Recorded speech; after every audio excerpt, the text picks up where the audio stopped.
xullas sizlarga va'da qilingan video akalar, ko'rib turibsizlar.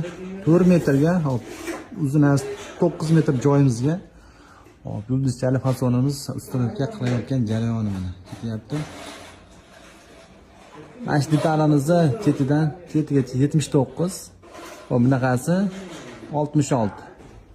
Joyimiz sentri, mana sentridan orasini 10 sm ochib qo'yamiz va sentridan 40 bu yoqqa, 40 bu yoqqa reka tortib ketamiz.